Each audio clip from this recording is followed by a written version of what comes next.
64 ঘন্টা পার আর ক্রমশ পেহেলগাম হামলার পাল্টা প্রত্যাঘাতের সম্ভাবনা তৈরি হচ্ছে জোরদার। আর এবার পাকিস্তানকে বাণিজ্যে জবাব ভারতের।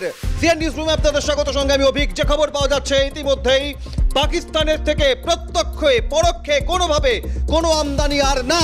ইতিমধ্যেই দেশ সিদ্ধান্ত নিয়েছে পাকিস্তান থেকে কোনো প্রকার আর আমদানি হবে না।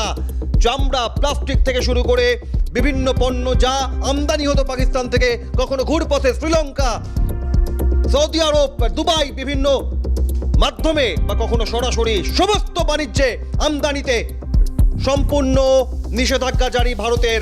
বাণিজ্য মন্ত্রকের তরফ থেকে ইতিমধ্যেই জানিয়ে দেওয়া হয়েছে যে এবার পণ্য আমদানিতে জবাব ভারতের, বাণিজ্যে জবাব পাকিস্তানকে ভারতের। পাকিস্তান থেকে সব ধরনের আমদানি নিষিদ্ধ।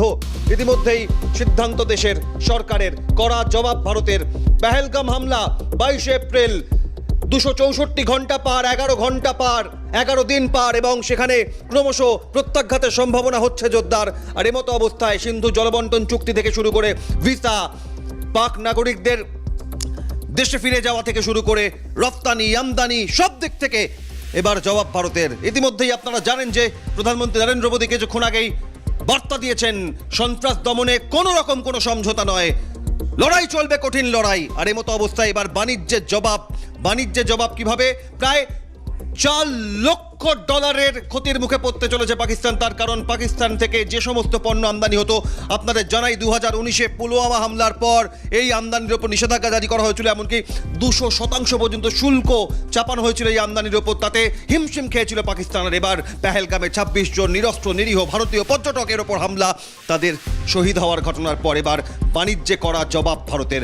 ইতিমধ্যেই সিদ্ধান্তের কথা জানিয়ে দেওয়া হচ্ছে, সম্পূর্ণ নিষেধাজ্ঞা জারি এবং অনির্দিষ্টকালের জন্য নিষেধাজ্ঞা জারি। কোনো প্রকার পণ্য পাকিস্তান থেকে আসবে না ভারতে, সরাসরি না। ইসলামাবাদ, করাচি থেকে কোনো পণ্য আসবে না, যেমন ঘুরপথেও কোনো রকম কোনো পণ্য আমদানি করবে না পাকিস্তান থেকে ভারত। এ প্রসঙ্গে পাকিস্তানের অর্থনীতি এমনি এক হিমশিম পরিস্থিতি, সেখানে ভারতের এই বাণিজ্যের জবাবে কি প্রভাব পড়তে পারে, কি অবস্থা হতে পারে, অর্থনীতিবিদ মহানন্দা কাঞ্জিলাল কি জানিয়েছেন আমাদের দেখুন। এটাতে একেবারেই কড়া পদক্ষেপ ভারত সরকার নেবে এবং নিতে চাইছে, এবং এটা অবশ্যই করা দরকার। প্রথমত যে জল বন্ধ এবং এবারে যে বাণিজ্যের ক্ষেত্রেও আমদানি বন্ধের যে সিদ্ধান্ত, এই ধরনের কড়া বার্তা অবশ্যই যাওয়া দরকার। যে রাষ্ট্র এই আধুনিক যুগে বসে সন্ত্রাসবাদকে মদত দেয় এবং প্রতিবেশী রাষ্ট্রকে ধ্বংস করার একটা পরিকল্পনা, অনবরত নিরীহ মানুষকে হত্যা করা, এই ধরনের কাজ যারা করে তাদের বিরুদ্ধে কড়া পদক্ষেপ নিক। এবং রিসেন্টলি ভারত সরকার IMF এর কাছেও অভিযোগ তুলেছে যে পাকিস্তানকে যে $700 কোটি অর্থ সাহায্য দেওয়া হয় সেটা যেন বন্ধ হয়। শুধু তাই না, জঙ্গিদের পুঁজি সরবরাহ করে FTF, তাদের ধূসর তালিকা বলে একটা শ্যাডো লিস্ট আছে, তার মধ্যে পাকিস্তানকে ইনক্লুড করা হোক, যাতে তাদের সমস্ত রকম অর্থনৈতিক লেনদেন নজরে আসে। কাজে এইগুলো অবশ্যই করতে হবে। এগুলো কূটনৈতিক চাপ, এবং তার সঙ্গে সঙ্গে যদি এই জঙ্গিদের ধরা যায় তাদের কঠোর শাস্তি দেওয়া, এবং অবশ্যই সামরিকভাবে ভারত অনেক বেশি শক্তিশালী পাকিস্তানের থেকে তৈরি। কিন্তু যুদ্ধ আমরা চাই না, ভারত সরকার চায় না, কিন্তু এই ধরনের কূটনৈতিক পদক্ষেপ আমি বলবো অবশ্যই পাকিস্তানের বিরুদ্ধে করা উচিত। 26 জন নিরীহ ভারতীয় পর্যটকের ওপর হামলা গোটা দেশের 140 কোটি মানুষের ওপর এনেছে আঘাত। আর সেই আঘাতের পাল্টা কোন পথে প্রত্যাঘাত, নজর থাকবে প্রতি মুহূর্তে। আমাদের নজর রাখছি আমরা 11 দিনে 264 ঘন্টায় ভারতের কোন কোন সিদ্ধান্ত পাল্টা জবাব হচ্ছে। এবার বাণিজ্যেই জবাব, এখান থেকেই আমরা বোঝার চেষ্টা করব। কাগজ, প্লাস্টিক থেকে শুরু করে বিভিন্ন ক্ষেত্রে যে আমদানি হতো পণ্য, সম্পূর্ণভাবে নিষেধাজ্ঞা জারি। অন্যদিকে পাকিস্তানে ভারতের থেকে রপ্তানি হতো জীবনদায়ী ওষুধ থেকে শুরু করে ইলেকট্রনিক্স গ্যাজেট, ইলেকট্রনিক্স সরঞ্জাম, গহনা, জুয়েলারি, বিভিন্ন কিছু সম্পূর্ণ বন্ধ, নিষেধাজ্ঞা। আর তার আগে আপনাদের শোনাই যে প্রধানমন্ত্রী নরেন্দ্র মোদী কিছুক্ষণ আগেই সন্ত্রাস দমনে 9 মে রাশিয়ায় 1945 সালে 9 মে দ্বিতীয় বিশ্বযুদ্ধে রাশিয়া সাফল্য, তার জন্য বিজয় দিবস আমন্ত্রিত ছিলেন প্রধানমন্ত্রী, গেলেন না রাশিয়া। কিন্তু প্রধানমন্ত্রী গোটা পরিস্থিতিতে আজ 11 দিনের মাথায় সন্ত্রাস দমনের কি বার্তা দিলেন কিছুক্ষণ আগে, দেখাই আপনাদের।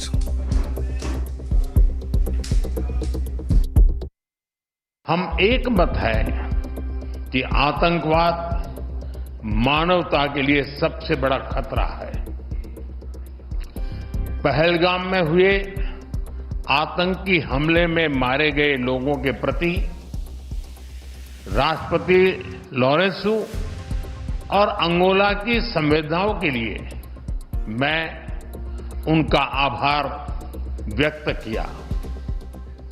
We are committed to take firm and decisive action against terrorists and those who support them. We thank Angola for their support in our fight against cross-border terrorism. Friends, 140 crore भारतीयों की ओर से मैं अंगोला को अफ्रीकन यूनियन की अध्यक्षता के लिए शुभकामनाएं देता हूं। भारत और अफ्रीका के देशों ने कॉलोनियल रूल के खिलाफ एक सूर में आवाज उठाई थी, एक दूसरे को प्रेरित किया था।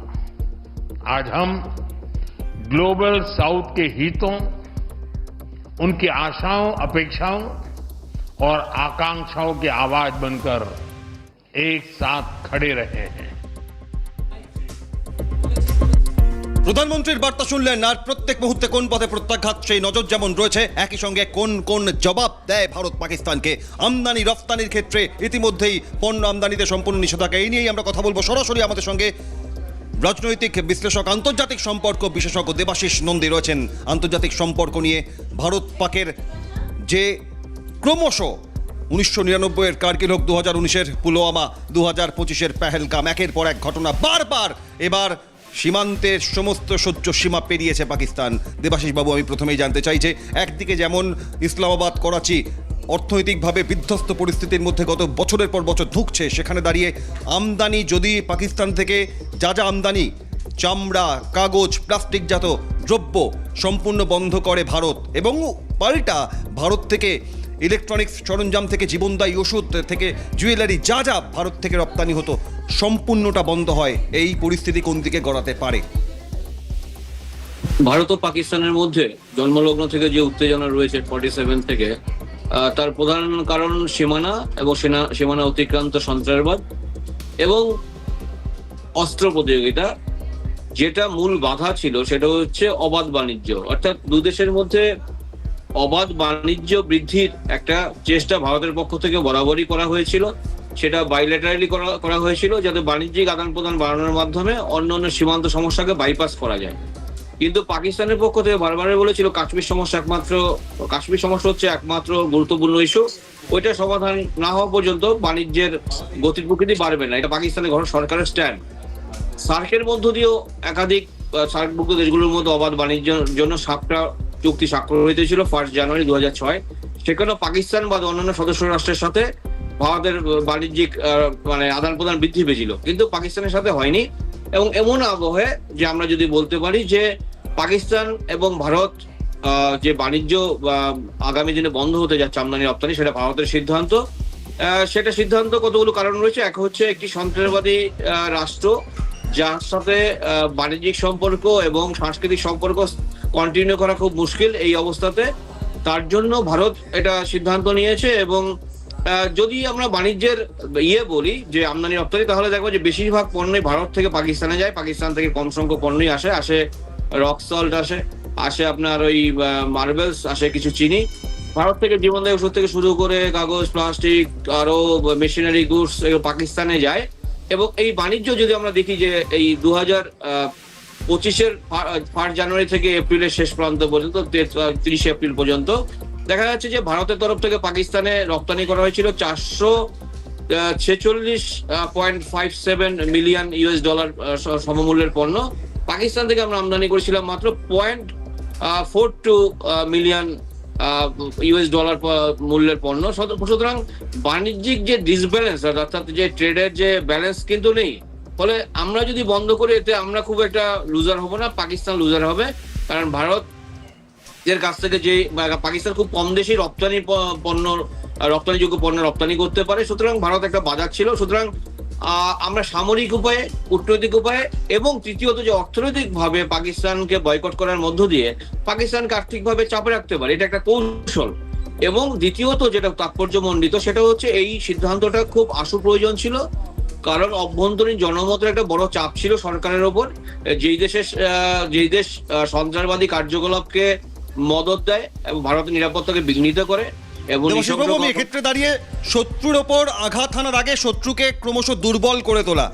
11টা দিন গোটা দেশের 140 কোটি মানুষ প্রতি মুহূর্তে প্রতি ক্ষণে অপেক্ষা করছেন কবে পাল্টা প্রত্যাঘাত, হয়তো 2019-এর সেই সার্জিক্যাল স্ট্রাইকের ঘটনা, তারপর মানুষের এই ভাবনাই প্রত্যাশা, এই জেদ, এই প্রতিশোধের স্পৃহা তৈরি হচ্ছে ক্রমশ কবে ভারত পাল্টা প্রত্যাঘাত করবে। ভারতীয় বায়ুসেনা, নৌসেনা, স্থলবাহিনী তারা প্রস্তুতি নিচ্ছে ঠিকই, কিন্তু একেবারে হাতে মারার পাশাপাশি ভাতে মারার যে কৌশল, একদিকে সিন্ধু জলবন্টন চুক্তি বাতিল, পণ্য রপ্তানি আমদানি সেখানে এই ধরনের নিষেধাজ্ঞা জারি, এই পরিস্থিতিগুলো পাকিস্তানকে আরও কতটা কোণঠাসা করবে এক। দ্বিতীয়ত এর আগে যখন আমরা দেখেছিলাম যে তুরস্ক থেকে শুরু করে চীন, তারা এই পরিস্থিতিতে কিছুটা কাজে লাগানোর জন্য ইসলামাবাদের পাশে থাকার একটা কৌশলে বার্তা দেওয়ার চেষ্টা করছে, তারা কতটা এই ঘটনায় পাকিস্তানের পাশে দাঁড়াতে পারে বলে আপনার মনে হয়? ধন্যবাদ। প্রথমত বলি যে ভারতের তরফ থেকে যে পদক্ষেপগুলো গ্রহণ করা হয়েছে, মানে ইন্ডাস ওয়াটার ট্রিটি আর মাধ্যমে যে পাকিস্তানকে জল সরবরাহ করতো ভারত 1960 সালের যে চুক্তি হয়েছিল, সিন্ধু নদ থেকে শুরু করে ঝিলম, রাবি, বিয়াস, এই নদী এবং উপনদীগুলোর মাধ্যমে ভারত থেকে উৎপত্তি হওয়া বা চায়না থেকে উৎপত্তি হওয়া নদীগুলো ভারতের উপর দিয়ে প্রবাহিত পাকিস্তানে গিয়েছে। এখন ভারত জল সরবরাহ করা মানে হচ্ছে পাকিস্তানকে আর্থিক সংকটের মুখে ফেলে দেওয়া, এখানে হিউম্যান সিকিউরিটি বিঘ্নিত হবে পাকিস্তানে, অর্থাৎ খাদ্য উৎপাদন ব্যাহত হবে, কৃষিকাজ ব্যাহত হবে, ইন্ডাস্ট্রিয়াল যে ওয়াটার সাপ্লাই বন্ধ হবে, হাউস হোল্ডের যে ওয়াটার সাপ্লাই সেটা বন্ধ হবে। এটা একটা বড় পদক্ষেপ ভারতের পক্ষ থেকে। দ্বিতীয়ত হচ্ছে কূটনৈতিকভাবে তো চাপ সৃষ্টি করেছি আমরা বাইলেটারালি এবং ইন্টারন্যাশনালি, আমরা এটা দেখিয়েছি প্রমাণ সময় যে একটি সন্ত্রাসবাদী রাষ্ট্র পাকিস্তান বরাবরের মতো এবারও নাশকতামূলক কর্মকাণ্ড করেছে কাশ্মীরের, ফলে চাপ সৃষ্টি করে। তৃতীয়ত হচ্ছে অর্থনৈতিকভাবে চাপ দুভাবে, একটা দেখুন আমরা বাণিজ্য বন্ধ করলাম এক, দ্বিতীয়ত হচ্ছে যে পাকিস্তান সামরিক প্রস্তুতি নিতে গিয়ে এমন একটি অর্থনৈতিক দিক দিয়ে লুজার হওয়া একটি রাষ্ট্র, যার আর্থিক প্রবৃদ্ধির হার 2.6% বলে আশা করা যাচ্ছে IMF এর পক্ষ থেকে 2025 সালে, এবং বেকারত্বের উচ্চমাত্রা, এবং পাশাপাশি সেখানে দেশের মধ্যে আইন শৃঙ্খলার অভাব, কারণ হচ্ছে চাকরি নেই, মানে জনগণের দাবি পূরণ করতে ব্যর্থ সরকার, এরকম অবস্থায়। তো তেমন একটি রাষ্ট্রকে এই অর্থনৈতিকভাবে চাপ সৃষ্টি করা এবং অন্যান্য রাষ্ট্রকে কূটনৈতিকভাবে মানে বোঝানো যে এই রাষ্ট্রটি এমন একটি রাষ্ট্র যার বিশ্বাসযোগ্যতা নেই, সুতরাং এই রাষ্ট্রকে বয়কট করা, আইসোলেট করা, এরকম একটা চেষ্টা ভারত করছে। সুতরাং এখান থেকে দেবাশিস বাবু আমি একটা জিনিস বোঝার চেষ্টা করছি যে এই ঘটনায় যখন আমরা ঠিক 2024-এ যদি ফিরে যাই, August, September, October, November, December দেখা গিয়েছিল বাংলাদেশের অস্থির পরিস্থিতি শেখ হাসিনা দেশ ছাড়ার পর, তখন সেই বাংলাদেশের সঙ্গে কৌশলে পাকিস্তান একটা যোগসাজশ তৈরি করছে, সামরিক প্রশিক্ষণ দেবে, বাংলাদেশের ওপর নিজেদের দখলদারি কায়েম করবে। আজ এই অবস্থায় দাঁড়িয়ে পাকিস্তান যখন পেহেলগাম হামলার পর যে অবস্থায় দাঁড়িয়ে রয়েছে, আন্তর্জাতিক স্তরে গোটা বিশ্ব, ব্রিটেন থেকে শুরু করে আমেরিকা, তারা এই ঘটনার তীব্র নিন্দা জানিয়েছে, কিন্তু পাকিস্তানকে সামরিক হোক, অর্থনৈতিকভাবে হোক বা পাকিস্তানকে কৌশলে সমর্থন জানানোর ভাবনা কারা নিতে পারে? ভারতের সঙ্গে পাকিস্তানের যে কূটনৈতিক আন্তর্জাতিক সম্পর্কের অবনতি ঘটেছে সেটাকে কাজে লাগানোর কৌশল কারা নিতে পারে বলে আপনার মনে হয়? চায়নার যে অবস্থান, আমি বলতে পারি চায়না কিন্তু এখন সরাসরি কোনো বার্তা দেয়নি, কারণ ভারতের সাথে যে ট্রেড রয়েছে চায়না, সেটা গালওয়ান ঘটনার পরেও চায়না প্রথমে হুম্বিতম্বি করলো, পরে বুঝেছে ভারতের বিশাল বাজার নষ্ট হবে। এবং ব্রিক্স এর লার্জ যে সামিট হয়েছিল খুব গুরুত্বপূর্ণ, এটা জানা দরকার আমাদের, কাজানে আর রাশিয়াতে, সেখানে কিন্তু রাশিয়া, চায়না এবং ইন্ডিয়া একত্রিত হওয়ার বার্তা দিয়েছিল একটা মাল্টি পোলার গ্লোবাল অর্ডার তৈরি করার জন্য। সেখানে কিন্তু এই যে ব্রিক্স ফোরামটা খুব কার্যকরী হয়েছে, খুব সফল হয়েছে, এবং চায়না দেখবেন একটা সফট নীতি বিগত কয়েক মাস ধরে ভারতের উপর নিচ্ছে, এবং এই যে যুদ্ধ হয়ও বা সামরিক তৎপরতা সরাসরি পাকিস্তানকে সমর্থন করবে না, কিছু সাপ্লাই চেন অবশ্যই দিতে পারে। দ্বিতীয়ত হচ্ছে রাশিয়া তো আমাদের পাশেই রয়েছে, আমেরিকা বেশিরভাগটাই যাদের কোয়াডের মেম্বার, আমাদের স্ট্র্যাটেজিক রিলেশনস অনেক ভালো, যদিও পাকিস্তানের পুরনো বন্ধু আমেরিকা, কিন্তু এই অবস্থায় আমেরিকা সরাসরি পাকিস্তানকে কত সমর্থন করে আমার রয়েছে, ডাউট রয়েছে। পাশাপাশি দক্ষিণ এশিয়ার যে ছোট রাষ্ট্রগুলো রয়েছে প্রতিবেশী, শ্রীলঙ্কা বা মালদ্বীপকে আমরা ম্যানেজ করে নিয়েছি অলরেডি, কারণ মালদ্বীপ শ্রীলঙ্কার হাম্বান্তোতা পোর্টে পাকিস্তানি নৌবাহিনীর সাথে যৌথ মহড়ার কথা ছিল, সেটা স্টপ করে দিয়েছে ভারত শ্রীলঙ্কাকে বলে। এবং বাংলাদেশকে নিয়ে আমরা চিন্তিত কিছুটা, কারণ বাংলাদেশের একটা অংশ যারা অ্যান্টি ইন্ডিয়ান, তারা চেষ্টা করছে চায়নাকে কাজে লাগিয়ে এই সুযোগে ইস্টার্ন পার্টে তারা চাপ সৃষ্টি করবে, ভারতের নিরাপত্তায় বিঘ্নিত করে পাকিস্তানকে মরাল সাপোর্ট দেবে। কিন্তু যে এই রাষ্ট্র বা বাংলাদেশ মরাল সাপোর্টের কথা বলে, তাদের নিজেদেরই অস্ত্র কেনে পাকিস্তান বা চায়না থেকে, তাদের নিজেরাই একটা দুর্বল রাষ্ট্র, সেটা অতটা ভাবনার দরকার নেই। কিন্তু তুরস্কের যে অবস্থা আমরা দেখলাম, কিন্তু দেবাশিস বাবু এক্ষেত্রে দাঁড়িয়ে ফজলুর রহমান বাংলাদেশে তিনি আজ বলছেন ভারত পাকিস্তানের এই লড়াইয়ে যুদ্ধের পরিস্থিতির মধ্যে ভারতের উত্তর পূর্বের বিভিন্ন রাজ্য দখল করার একেবারে সুবর্ণ সুযোগ, এমন মন্তব্য তিনি করছেন। কিন্তু আমি বাংলাদেশকে দূরেই রাখছি এই পরিস্থিতিতে। ভারত এখনো পর্যন্ত 22শে এপ্রিলের পর 11টা দিন 264টা ঘন্টা অতিক্রান্ত হয়েছে। যে পথে এখনো পর্যন্ত প্রধানমন্ত্রী নরেন্দ্র মোদী, দেশের সরকার একের পর এক যে সিদ্ধান্ত নিয়েছে, এই সিদ্ধান্ত যোগ্য জবাব দেওয়ার ক্ষেত্রে পেহেলগামে 26 জন নিরীহ ভারতীয় পর্যটকের মৃত্যুতে গোটা দেশের 140 কোটি মানুষকে যে আঘাত এনেছে, তার পাল্টা প্রত্যাঘাতের কি পদক্ষেপ এখনো পর্যন্ত আপনার মনে হয় যা নিয়েছে ভারত এবং এগোচ্ছে সেই পথেই? হ্যাঁ দেখুন, অবশ্যই আমরা সামরিক প্রস্তুতি নিয়েছি, আমাদের এয়ারফোর্স, তারপরে সামরিক বাহিনী এবং আমাদের যে নৌবাহিনী প্রস্তুত, এবং এই তিন বাহিনীর মধ্যে কোঅর্ডিনেশন হচ্ছে এবং ক্রমাগত মিটিং হচ্ছে, এবং প্রধানমন্ত্রী এটা সিগন্যালও দিয়ে দিয়েছেন, বার্তা, যে পরিস্থিতি বুঝে তারা তিন বাহিনী যেন সমন্বয় সাধন করে ব্যবস্থা নেয়। এতে পাকিস্তানও কিন্তু পাল্টা সামরিক প্রস্তুতি শুরু করে দিয়েছে। এবং তৃতীয়ত হচ্ছে যে ভারতে কিন্তু বিভিন্ন, যে আমি দেখলাম যে সেই শাহজাহানপুরে সেই রাস্তার মধ্যে বিমান মহড়া শুরু হয়ে গেছে, তার আপৎকালীন অবস্থায় কিছু নতুন রানওয়ে তৈরি করছে, অর্থাৎ ভারত প্রস্তুত। তৃতীয়ত হচ্ছে যে ভারত কিন্তু এখন শুধুমাত্র নিজে থেকে প্রস্তুত নয়, আন্তর্জাতিক যে বন্ধু রাষ্ট্রগুলো রয়েছে, পার্টনার্স রয়েছে, তাদেরকেও বার্তা দিয়েছে যদি এরকম পরিস্থিতি হয় তাদের সাহায্য পাওয়ার জন্য। কিন্তু ভারত এটা সুনিশ্চিত যে এক্সপেক্ট করা হচ্ছে যদি যুদ্ধ লাগে, আমি জানি না দুটো নিউক্লিয়ার পাওয়ার যুদ্ধ লাগলে কতটা যুক্তিযুক্ত হবে, কারণ ওরা আমাদের কিছু অ্যাটাক করবে, কিন্তু যদিও আমরা 12 পজিশনে আছে, আমরা 4 পজিশনে আছে, 12 পজিশনে আছে, আমরা একটা এগিয়ে রয়েছে। কিন্তু পাকিস্তানের সাধারণ জনগণও চাইছে না যুদ্ধ হোক, কারণ তারা জানে এমন একটি যুদ্ধ বিধ্বস্ত রাষ্ট্রের যদি যুদ্ধ হয় তাদের অর্থনৈতিক অবস্থা কোথায় যাবে। দেবাশিসবাবু, পাকিস্তানের সাধারণ মানুষ চাইছেন না, পাকিস্তানের সেনার অন্দরেও সেনা জওয়ানরা তারা বলছেন সেনা প্রধান আমাদের গভীর অন্ধকারে ফেলে দিচ্ছেন। আমাদের প্রকাশ্যে যে ছবি ভিডিও ভাইরাল হয়েছে তাতে পাক সেনা জওয়ান বলছেন যে আমাদের মৃত্যুমুখে ঠেলে দিচ্ছেন সেনা প্রধান। অন্যদিকে টিটিপি, তেহরিকি তালিবান, তারাও পাকিস্তানের সেনার বিরুদ্ধে সেই 2007 সাল থেকে তাদের যে লড়াই চলছে, একদিকে টিটিপি, তেহরিকি তালিবান যা সেনার বিরুদ্ধে লাগাতার তাদের আন্দোলন লড়াই চলছে, তাদের সামলানো, ভারতের প্রত্যাঘাত সামলানো, সব মিলিয়ে পাকিস্তান এই গত 11টা দিনে কোন পরিস্থিতিতে এই মুহূর্তে দাঁড়িয়ে আছে বলে অভ্যন্তরীণ খুব ভালো প্রশ্ন করেছেন। পাকিস্তানের অভ্যন্তরীণ জনগণ দ্বিধা বিভক্ত, কারণ বালুচ লিবারেশন আর্মি এবং বিএলএ এবং বিএলও অর্গানাইজেশন, যেটা দুজনেই অ্যান্টি পাকিস্তান, পাকিস্তানের মধ্যে সহযোগিতা পাবে না বালুচিস্তানের। খাইবার পাখতুনখোয়া যেটা নর্থ ওয়েস্ট ফ্রন্টিয়ার প্রভিন্স, সেখানেও পাকিস্তান বিরোধীরা সমর্থন পাবে পাঞ্জাবিদের, কিছুটা সিন্ধিদের।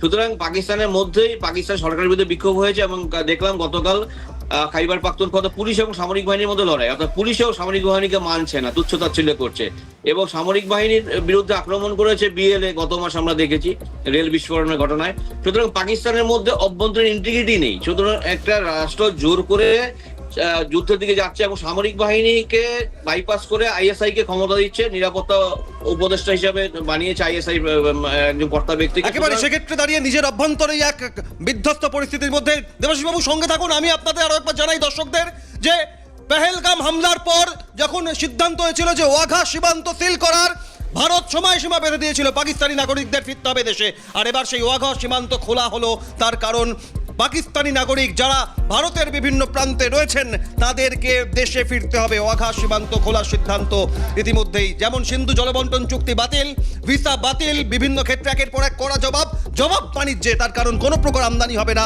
ঘুরপথেও নয়, প্রত্যক্ষেও নয়, পরোক্ষে নয়, অর্থাৎ সরাসরি করাচি ইসলামাবাদ থেকে নয়, কোনোভাবে শ্রীলঙ্কা, আরব বা দুবাই থেকে নয়, আমদানি বন্ধ আর খোলা হলো ওয়াঘা সীমান্ত। তার কারণ পাকিস্তানি নাগরিক, ইতিমধ্যেই স্বরাষ্ট্র মন্ত্রকের তরফ থেকে যে নির্দেশিকা নোটিফিকেশন দেওয়া হয়েছিল, আপনারা জানেন যে প্রত্যেকটা রাজ্যকে পাকিস্তানি নাগরিক কেউ, কোনো পাকিস্তানি ভারতের কোনো রাজ্যে, পাঞ্জাব থেকে পশ্চিমবঙ্গ বা ওড়িশা থেকে উত্তরপ্রদেশ, কোথাও যদি থাকে তাদের খুঁজে বের করতে হবে। আর এবার ওয়াঘা সীমান্ত খুলে দেওয়া হলো পাক নাগরিকদের ফিরিয়ে নেওয়ার জন্য। দেবাশিস বাবু, এই ঘটনা কি প্রমাণ করছে? অর্থাৎ পাকিস্তানি নাগরিকদের যত দ্রুত সম্ভব তারা দেশে ফিরিয়ে নিতে পারবে, সেই কৌশলে কি এই ভাবনা? একদম দেখুন, পাকিস্তানের নাগরিকরা চলে যেতে বাধ্য নির্দেশিকা অনুযায়ী। সমস্যা কিছুটা পাকিস্তানের দিকে হবে, কারণ দেখুন পাকিস্তানের নাগরিকরা শুধু এখানে বেড়াতে আসে না, রিলেটিভদের সাথে দেখা করতে আসে না, শুধু পিলগ্রিমস হিসাবে আসেন, তাদের চিকিৎসা করতেও ভারতে আসে।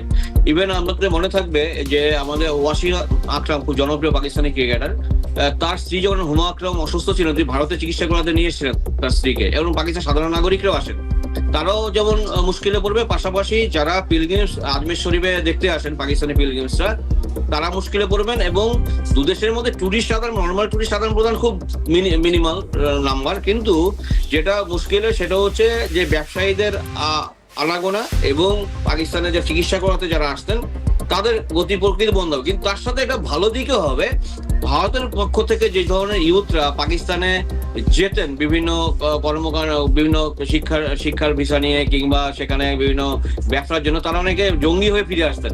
একেবারে সব দিকে দেবাশিস বাবু, সব দিকে আমাদের নজর থাকবে। অনেক ধন্যবাদ। আন্তর্জাতিক সম্পর্ক বিশেষজ্ঞ দেবাশিস নন্দী আমাদের সঙ্গে ছিলেন এতক্ষণ। আপনাদের জানাই আরো একবার, বাণিজ্যে এবার জবাব ভারতের। সমস্ত রকম পণ্য পাকিস্তান থেকে প্রত্যক্ষে পরোক্ষে ঘুরপথে আমদানির উপর নিষেধাজ্ঞা জারি অনির্দিষ্টকালের জন্য। আর একই সঙ্গে আপনাদের জানাই 22 এপ্রিল থেকে আজ 3রা মে 11 দিন 264 ঘন্টা পার, ক্রমশ একের পর এক সিদ্ধান্ত ভারতের, আর জোরদার হচ্ছে পাল্টা প্রত্যাঘাতের সম্ভাবনা।